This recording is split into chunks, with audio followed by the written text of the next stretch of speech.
Un cœur perdu. Ce titre de Renaud, extrait de son album Boucan d'enfer sorti en 2002, pourrait aussi convenir pour décrire la détresse dans laquelle se trouve le chanteur au moment de sa rencontre avec Romane Cerda, qui fête ses 52 ans ce dimanche 26 février. Nous sommes à l'automne 1999, dans le 6e arrondissement de Paris, devenu le QG de l'artiste. Ce dernier regoute depuis peu au célibat. Il vient en effet d'être quitté par Dominique, la femme qu'il avait piquée à Gérard Lanvin à la fin des années 1970, après plus de 20 de relations. L'intéressé, qui lui a permis de devenir père d'une petite fille prénommée Lolita, ne supporte plus de le voir sombrer dans l'alcool. Elle préfère partir plutôt que de souffrir plus longtemps. Suite à cette rupture, Renaud trouve refuge chez son frère Thierry, qui occupe un appartement situé au-dessus de Brasserie La Closerie des Lilas. Il y passe le plus clair de son temps. Un jour, alors qu'il est assis à sa table habituelle, une jeune femme blonde retient son attention. Elle s'appelle Romane Cerda. À l'époque, l'intéressée est une chanteuse en devenir, de retour de Londres où elle vient d'enregistrer un album. Mais elle peine encore à percer. Pour elle, cette brasserie n'est autre que le lieu d'un rendez-vous professionnel. Elle est avec un directeur de maison de disques pour parler de sa carrière. À peine installée, entre les nuages de fumée qui se disséminent un peu partout dans le café, un regard la captive aussitôt. Si est-il celui de Renaud. Il y avait de la fumée partout autour de lui, mais je voyais ses yeux, c'était très puissant, se remémore-t-elle dans le documentaire Renaud, toujours debout diffusé sur C8 en 2019. Elle parle d'un regard bleu hyper clair, et hyper vif, et prêt finalement. Dans l'agitation et le brouhaha, nul doute que quelque chose se passe entre ces deux âmes. Charmé par cette jeune femme de 19 ans sa cadette, Renaud se dit qu'il a, peut-être, encore le droit à l'amour. Supérieur à Renaud, qui sont les femmes qui ont compté dans sa vie? Renaud, un mauvais dragueur bien décidé à ne pas laisser s'envoler sa chance, Renaud va tenter une première approche. Mais le chanteur se révèle être un piètre dragueur. Si est-il en tout ce que pense Romane Cerda, qui se souvient d'un plan drague à 2 balles, lorsqu'elle évoque cette première rencontre avec le chanteur, dans l'émission Chez Jordan, en mars 2022. Pendant que le directeur de maison de disques avec lequel elle a rendez-vous va saluer Renaud, elle reste en retrait et part s'asseoir une table. Quelques instants plus tard, une femme s'approche d'elle et lui souffle « Renaud voudrait vous écrire 12 chansons ». Une démarche un brin culottée, qui la laisse d'abord sans voix. Si est-il quoi cette approche? Pourquoi il a besoin d'un messager, Renaud? Il a besoin d'un message pour me parler? S'interroge alors la chanteuse. Renaud parvient tout de même à obtenir les coordonnées de la jeune femme, inscrites derrière l'album qu'elle avait apporté pour son rendez-vous professionnel. Le temps passe, le téléphone ne sonne pas. Romane Cerda commence à douter. Quelques jours après leur rencontre à la Closerie des Lilas, elle finit par recevoir un mail enflammé où il, là, vous voit, on part sur ce principe-là, s'écrire des mails, se vous voyez, s'écrire des poèmes.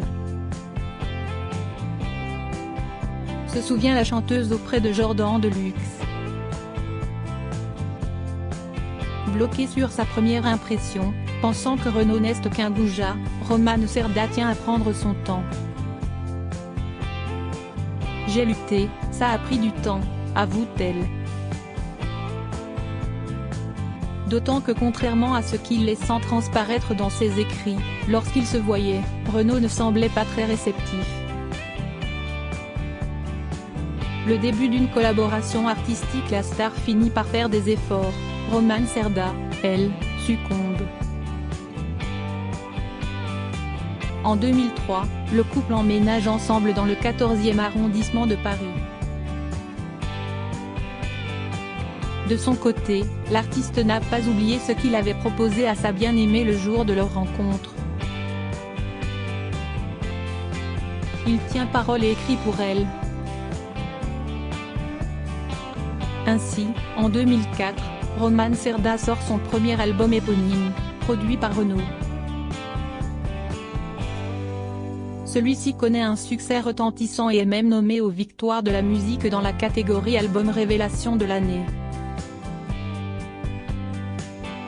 3 ans plus tard, vient un deuxième opus, Après la pluie, composé par Morane, mais écrit et produit par Renaud.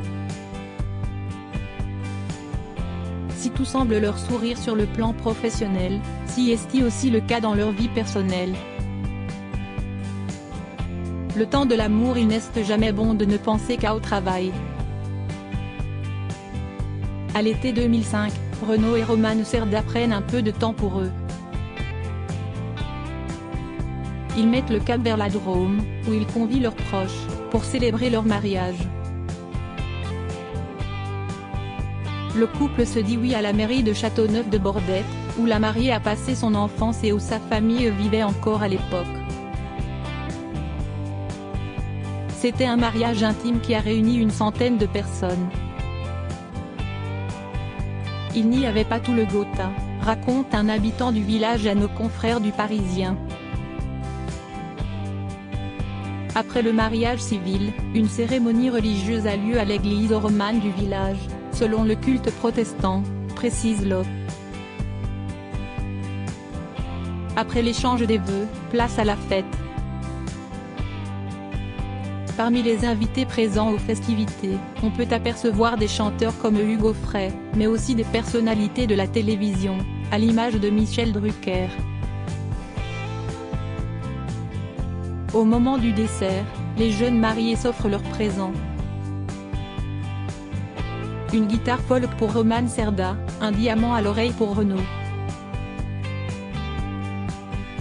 Des cadeaux à un brin rock'n'roll, à l'image de leur couple finalement.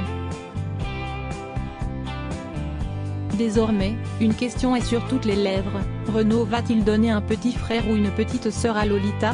Le bonheur d'être parents rapidement, ils deviennent une famille.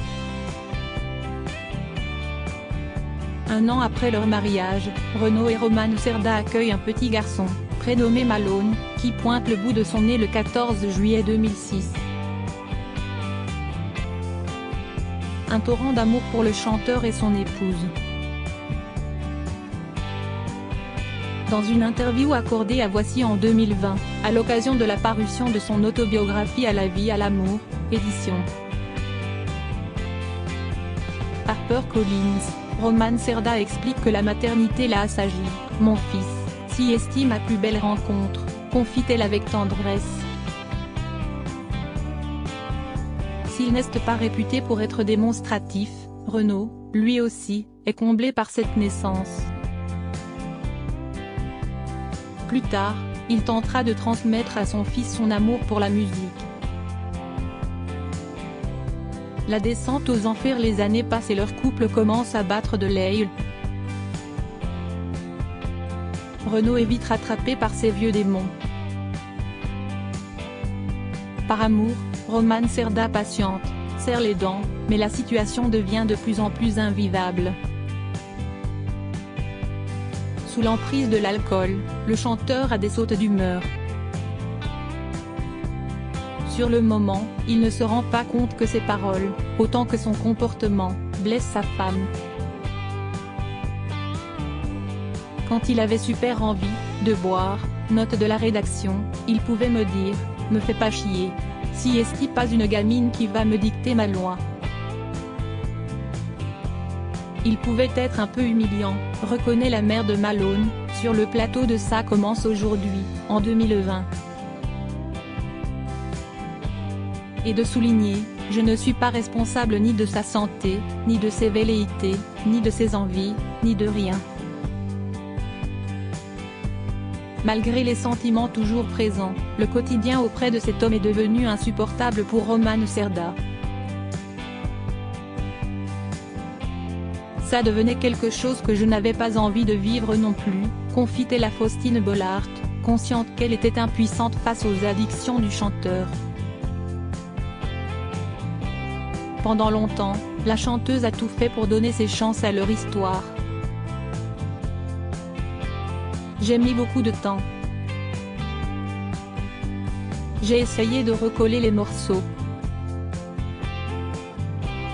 J'y ai cru, confie-t-elle à Paris Match en 2011. En vain.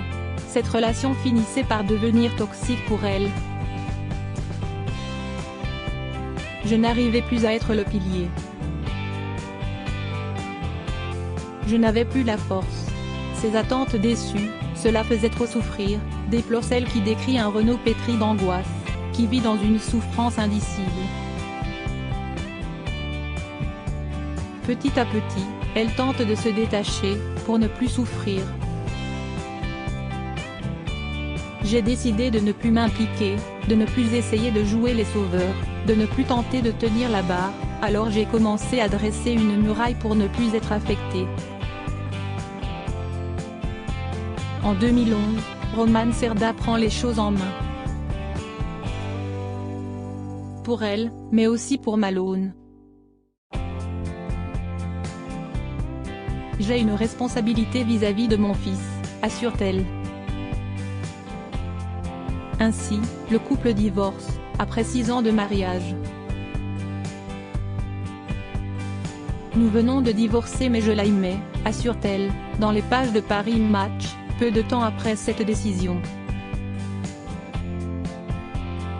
Entre eux, un lien indéfectible subsiste, je suis pleine de tendresse pour lui, je serai toujours là pour lui, je lui ai dit, il le sait. Mais je ne veux plus d'une relation où je suis en demande, en attente d'une situation qui ne s'améliore pas. Pour Renaud, l'histoire se répète. Les deux ex vont rester proches malgré la rupture, aussi brutale soit-elle, Renaud et Roman Šerda vont rester liés. On s'appelle environ 2 fois par jour, tous les jours. On a toujours besoin l'un de l'autre. Le lien qui nous unit ne pourra jamais être rompu. Entre nous, il y a Malone, notre fils, évidemment, mais il reste aussi beaucoup d'amour, malgré tout, raconte-t-elle, à Gala, en 2015. Encore très attachée à la mère de son fils, Renaud tente même de lui redemander sa main. Il a envie d'être le seul et l'unique, un peu, je pense. Il m'a demandé. Il m'a dit, t'as quitté ton mec, on se remarie cet été, révèle-t-elle, dans l'émission L'Instant de Luxe, en 2021. Un numéro qu'il avait déjà fait à Dominique, laquelle n'avait pu s'empêcher d'éclater de rire, se souvient Renaud auprès du Point. Mais pour Roman Šerda, cette histoire appartient au passé. C'est trop difficile de vivre avec quelqu'un qui est à la merci d'une puissance plus forte que tout et qui l'entraîne dans des abîmes terribles. On ne peut pas demander de l'attention pour soi, ni même pour un enfant à quelqu'un qui va mal.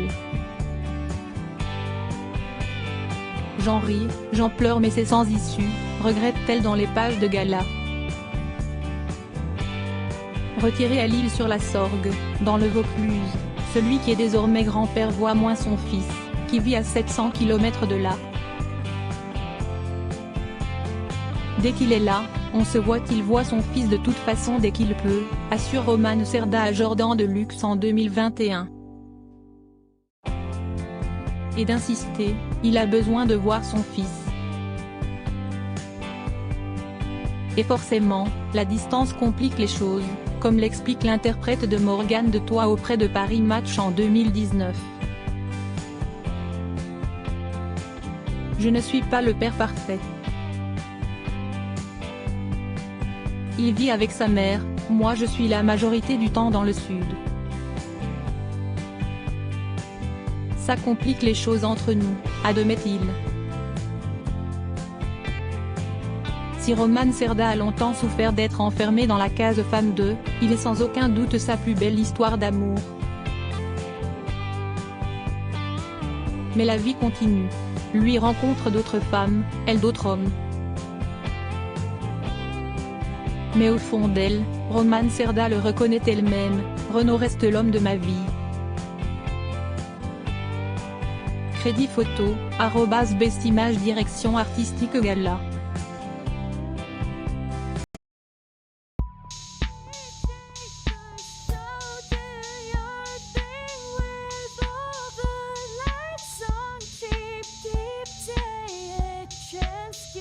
Keep